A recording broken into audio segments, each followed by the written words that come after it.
Hi,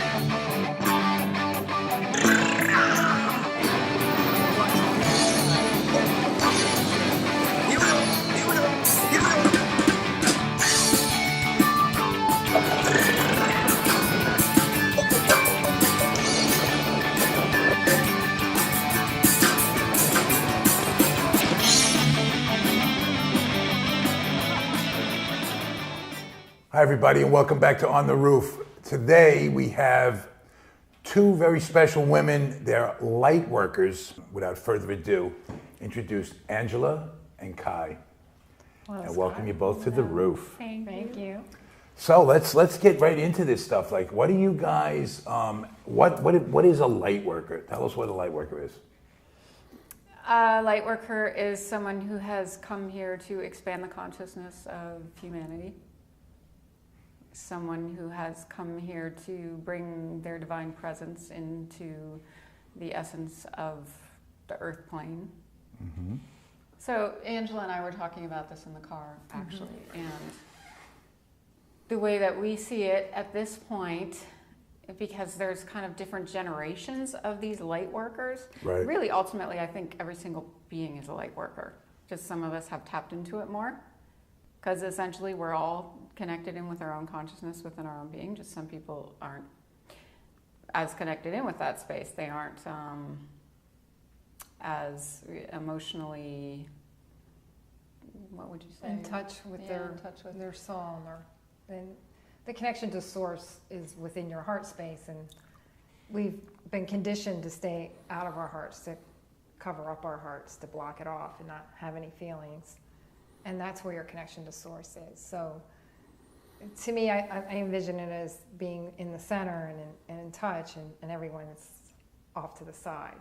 So your goal is to become in alignment with your divine soul, and then you know that you are that source. And you both have found absolutely different paths to this point, right? I started out just wanting to be happier in my life, and knowing that I wasn't happy, and I didn't understand what life was about, and I wasn't fitting into the mold, and how do I go on, and I even had a point of not wanting to go on with life, and that was the turning point for me. So it was a self-discovery journey that I went on, and as I did that, the way I did that was to explore some religion, explore reading the Bible, explore Catholicism a little deeper, and try a couple other religions. But I definitely didn't fit in that realm. So in any of the religions. No, I could see the blessing in it, but I could also see what I didn't like about it, which didn't resonate with me. Mm-hmm. So then I went more into reading different books from different authors like Wayne Dyer and Deepak Chopra and tons of books. So I was on this reading crusade, and it was clicking. All these things were clicking, a little bit from this book, a little bit from that book, and eventually I could feel what the truth was for me. Right. And that's how I did it. It was just finding my truth throughout those things. Those things kind of expanded my consciousness, like helped me to see the world in a broader view. And then I started to resonate with what my truth was, and then the books went by the wayside because I trusted it was all within me, and I knew that I had a connection to source. So that just helped me to see that the world was bigger than what it was, and then I knew myself, and then I didn't need that anymore. So you need the teacher for a while, but after a while you need to trust what's within you, and you receive the information that you need about your life. So that's how I journeyed. So it was very eclectic, different pieces from different places. Right. Yeah. And how about you, Ms. Kai? Well, I was in a rock star relationship in my early 20s.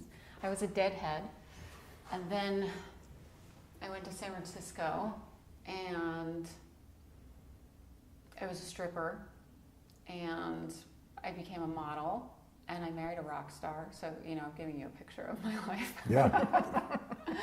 And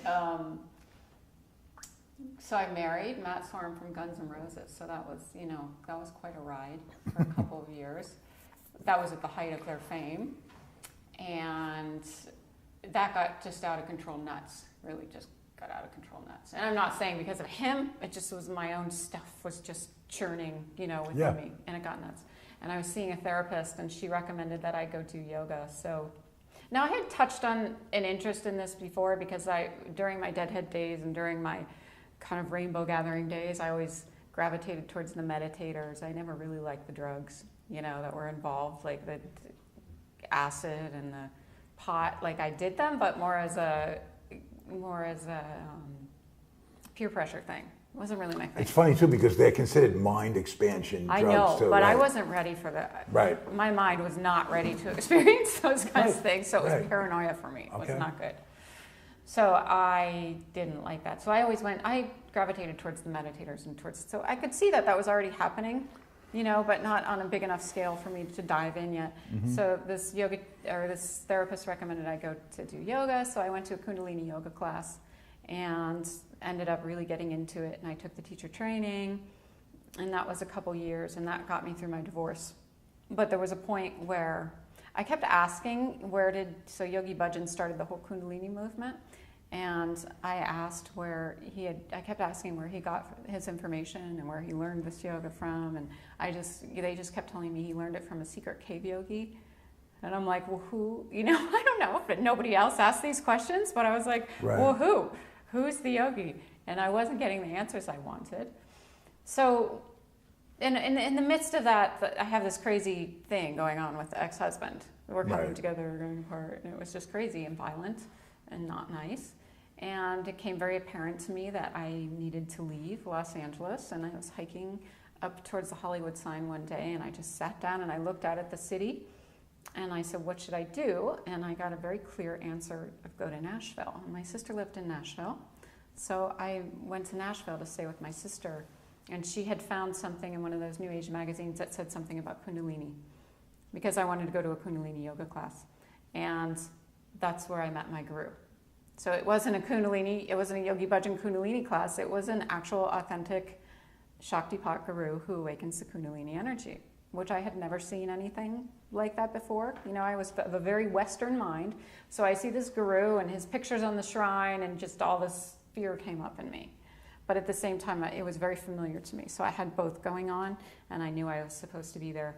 And a series of events. Anyway, I ended up living in the ashram. I ended up spending time with him for a couple of months, like really intense time with him, and my Shakti was awakened, my Kundalini energy was awakened, and that just started me on a path. I was 27 at that time.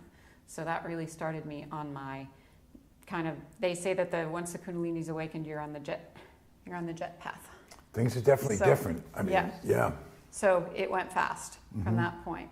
And, that was 22 years ago. So a lot has happened between then and now. But since the Kundalini was awakened, she's definitely taken me to where I need to go.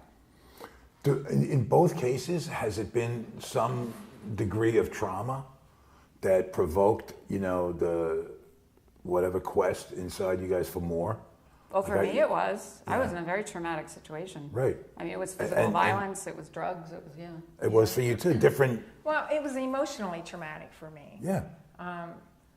Because I had finally come to realize that I had an awareness of this spiritual point of view, if you want to call it that, this higher consciousness, even as a child. So I was upset all the time because people didn't love unconditionally. I couldn't name that at the time, but I can name it now. I would see how people treated each other and had a realization that, they were bullshitting each other, like, oh, how are you today? Oh, well, I'm so happy to see you. You look great. And then really what they're thinking is, I knew what they were thinking. Yep. I didn't really know what they were thinking, but I knew it was the opposite of whatever they were putting out. So I was an angry child. And I just had to deal with that emotional pain that I kept stuffing. And I also am a very emotional person. So, for people out there that are emotional, there's some people that are very emotional, strong. If you're stuffing your anger, it's going to come out. And you have to be able to release it. But we're conditioned to stuff it, and that just doesn't work. So I just found my ways to release it. And eventually went on this journey. So even though I didn't have extremely traumatic experiences, every day was hard for me because I had different view of life that people didn't understand. It's definitely traumatic. I mean, your trauma, it's different trauma. It's a different kind, yeah. But it's, I mean, because I spoke to somebody recently about PTSD, and people, I mean, again, the stigma, and that's another thing I want to talk about too. Yeah. The stigma of these conceptions and these words and these terms keeps people away from even exploring or it just distorts everything, you know, and it's a misinformation kind of. Like PTSD could be really something like a death, a loss, or it could be like being scolded as a kid and just never getting over it, and it could be anywhere in between. Yeah. And it seems to be all of it, and people don't want to address that as PTSD. And I just personally, I think that, you know, a lot of my issues are from here. Yes. I mean, if you don't deal with them, they're still here, Yes. you know, and you just get older, and it's almost they're more ingrained, and they're harder to get to, and all this work is involved, you know. But it's interesting how the two different paths bring you to the same place, and you started out in the same. You grew up in the same area, right? We did. Yeah. Families Same knew town. each other and stuff, right? Not so much. No. I went to school with her sister. How did you guys meet then? I mean, I thought it was kind of a rekindling. I guess that's where I'm wrong. Oh. We met at a group meeting that a friend of ours has in town. Yeah. Okay. Like Meditation a group. spiritual circle group. Right. So, you know, what does the consciousness movement mean to you guys now? Like, how important, how vital is your place in it, and how has it, you know, helped each of you guys? Girls, I should say. I'm sorry. What do you mean by the That was my consciousness? masculine call. You guys. You know. Well, I mean, how important is it to you? I mean, how consciousness itself, like, you know, as a vague term, like an umbrella term. It's the only thing there is. It's pretty Exactly important. what I was thinking. Okay. I mean, really, only thing there is, that- I'm how sorry. important? It's the only thing there is. In my life, I've completely committed myself to God realization, to awakening the planet to God realization, to joining with others who also have that same mission, that same goal. There is nothing else for me. That's What- how important it is. Well, what about in your daily interaction? Exactly. This is what I was thinking as you said it. So. How about in daily interaction when you come across people that, you know, are nowhere near where you're at? You open your heart chakra and you give them unconditional, divine, perfect love in every single moment. Because what else are we here to do? I mean, that's my perspective. What else am I here to do? If I'm not here to completely open my heart to every being I come into contact with, why am I here? There is no other purpose. Well, I mean, okay, I mean, that makes logical sense, right? Yeah. But what's the percentage of people on this planet that are that committed to any, you know? I don't know. It's pretty small, though, we can agree, right? I don't. Well, I for don't each know, person actually. that is sharing the light, first of all, your energy field is way bigger than what you are. So the more you tap into who you are energetically and the love that comes from your heart, the wider that gets, and you affect more people. So we can affect a lot of people just by walking down the street. It helps them, it's on a subconscious level. So it's affecting their energy field. It's helping them to feel the love within themselves. I mean, this is scientifically proven This is that your quantum heart physics. chakra, you know, if you expand your heart chakra in love, they do those experiments where they'll meditate in a certain area, the crime rate will go down, you know, all kinds of changes happen in that area while people are meditating or while people are expanding their heart. So they've scientifically proven that this does affect Right. the overall society. I've never heard that. Yeah. Yes, you there's should studies. study it. And somebody I'm really into right now is Dr. Joe Dispenza, and that's his whole thing. He's very scientifically oriented, quantum physics. So he's like making breakthroughs in all of these studies where they're actually measuring heart coherence and the effect it has.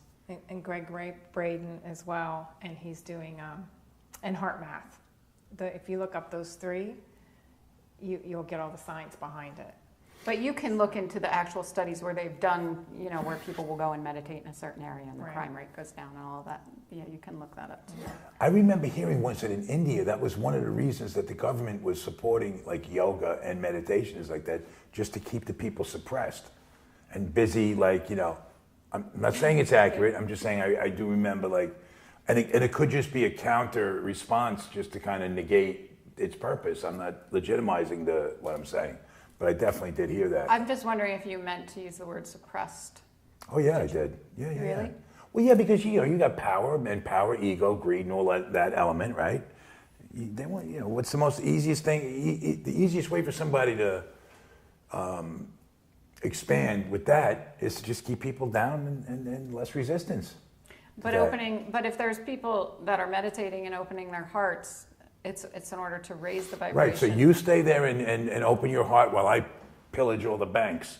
You know what I'm saying? Like that's like perfect. Stay there. Keep praying. But what we're saying is the more that you raise this consciousness energy, that conscious energy isn't able to exist. No, I understand your point. Okay. I'm not disputing your point. I'm not. It might sound like I am, but I'm not. What I'm saying is like that's my own ignorance to this whole concept, right? And I'm not alone in that, right? So again, not to dispute anything you're saying, but if like I would get the contrary information because of the circles I might be in. Right. So like you stay in the dark. Can I say? I'll tell you something that when I listened, I used to love the band Yes when I was younger, right? And I thought I was fascinated with this music, and it was just like so beyond what everybody else was doing to me. And that when I listened to these words, they were like real intriguing source, awaken, like all these, and these references. And I never really understood what he was talking about. It sounded great, sounded deep, deeper than me, but I didn't know why I liked it. Now, once I've become more aware of this stuff, that's exactly what they were talking about. He talks openly about what it is, but now I understand it. If you avail yourself, you understand more. And this was this is my attraction to it, because I'm so fascinated, like with thinking, I was so in the dark that I loved something and didn't know why I loved it. Yeah. It's like ignorance squared. And then suddenly, so there's beauty in it now, like to understand and he talks about the feminine in his Mother Earth, all the terms you guys use regularly, and I'm familiar with them because of that music. No idea that this is what it means until now. It's phenomenal in a sense, but that's kind of my little connection to this, which opens up a little intrigue. That's what happens. Your higher self, is aware. Your higher self is having this human experience here. So it's sending you messages through that. So you might not have understood what you were getting, but you were getting triggers for now that you're ready to open up to. Yeah, I think in orphan cases, because I think you guys, girls just both say, I keep saying that. That's okay. I actually say that too. I haven't called you dude yet. I mean, that's good. It's almost like you have to hit some kind of emotional bottom. You have to, like, in order to start searching, you have to empty out, like bottom out. Most people do. Most people do. Do you don't think all people do? I don't think you have to, obviously. But it seems like for a lot of people, it does come to that. And money and power insulates you more from that search. Because you actually think, yeah, this is work, I'm good. Yeah. To a degree, but having been in that the rock star world, they get to that point, and Jim Carrey talks about this a lot, where they have everything and then they go, now what? Yeah. I have all the money, I have all the girls, I have all the drugs, I have all the houses. I'm still not happy, So, did you ever hear the term that we have a hole in our soul? And people will try to fill it every way possible. Sex, drugs, money, power, all these things. And it's only a spiritual answer to fill that hole. It's the only way. Yes. Agree? Disagree? Agree. Yeah. Oh, absolutely. Yeah. Without finding yourself, you can't ever be fulfilled.